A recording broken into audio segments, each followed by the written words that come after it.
I won my bodybuilding show eating ice cream every night. Okay, so if you have a sweet tooth, there's nothing wrong with that because you can get in the best shape eating sweets. So what's that about, right? Oh, you're not supposed to have sweets before dinner. Sugar raises your blood sugar. There's all that, and the list goes on and on, right?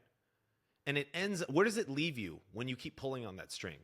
You feel overwhelmed, disencouraged, and that sucks. So lean on my confidence that you can be a sweet tooth lover. You can actually lean into that. And you don't need to win a bodybuilding show. But if I can win a bodybuilding show doing it, you can definitely do it just living your normal life and have a awesome physique, a top 2% physique. You don't need to be a top 1% physique like me, right? If I can do it, you can definitely do it, right? So where does this bring us? This brings us to our Sweet Tooth Food Bible. Now that I have more of your attention, I can get a little more into the details. I'm not just eating Haagen-Dazs ice cream. I'm making my own protein ice cream. Now, you might think, oh, that's disgusting. A protein ice cream. I invited 7 of my clients, my girlfriend and my family. We had a group dinner together, and I surprised everyone. Okay? I presented ice cream, and I didn't tell them where it was from. We all did a taste, and everyone loved it. You can watch this video on your own time. Okay? When you are clear with what you want, you will find an answer to get there. Okay? But when you're not clear with what you want, when you don't realize it's possible, you will self-sabotage yourself time and time again. Why? Because others are confused and you're getting advice from people that haven't done what you want to do, right? If someone isn't in great shape, then obviously they're going to think they can't do these things. So lean on my confidence, okay? The only reason I built this thing and I have this physique is because I actually accepted who I am. With all the quirks and all the contradictions, right? How the hell do you have a bodybuilder that loves sweets? It makes no sense, but it makes perfect sense. And actually, I'm going to challenge you because, yes, you can look at this thing all you want, but your mindset is more important than these resources, okay? So I really want this to click for you. Look at anyone in your life that's been fit for an extended period of time. If you look at them and you can tell they're happy, they have understood this concept. They've made it work for them, okay?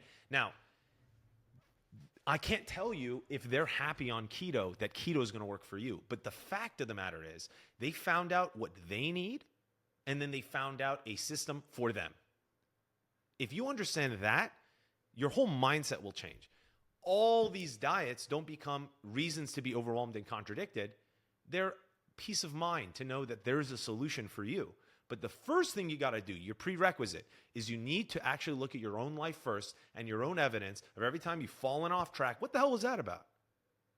Okay, I had this diet and then eventually I needed sweets, so I had this. What? What'd you have?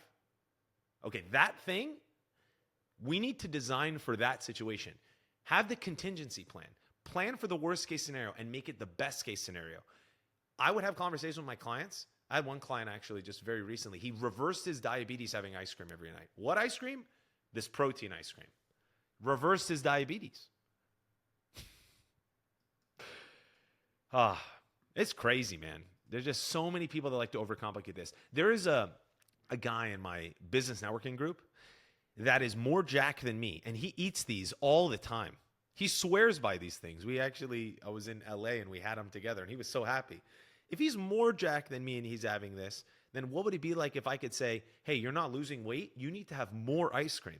You need to have more cinnamon rolls. I know it's crazy for you to think about it that way, but you need to start going the other direction and leaning into that and testing this theory out.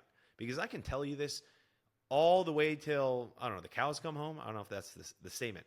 But until you apply it yourself, and you actually step on a scale and you weigh yourself every day saying, okay, I'm going to have this every day. I'm going to remove one thing that doesn't really give me value in my life, and I'm going to have this. Let's say I have normally a cinnamon roll every week.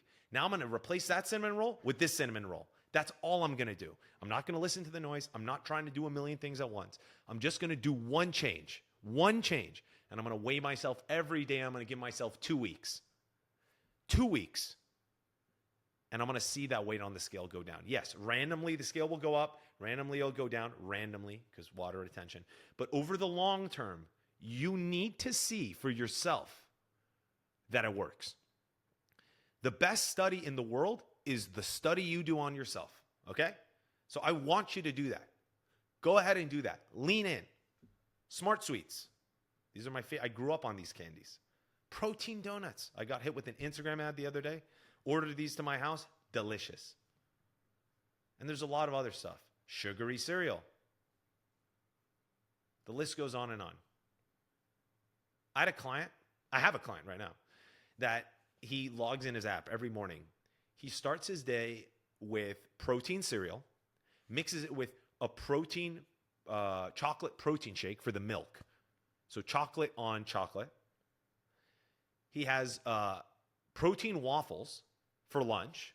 And then he has fried chicken, breaded from Costco, for dinner. And he lost 27 pounds in 90 days of fat. How do I know? Because we did a body fat scan. And it showed fat went down. Muscle actually went up. So even though he lost 27 pounds of fat on the scale, he only lost 22. Because why? He gained 5 pounds of muscle, right? You lose 1 pound of fat, you gain 1 pound of muscle. Do you lose any weight? No, you actually stay the same. But is that what you want? Of course. That's the best case scenario. Anyway, I can keep going on about this forever, but I don't know what it's going to take. It has to be this.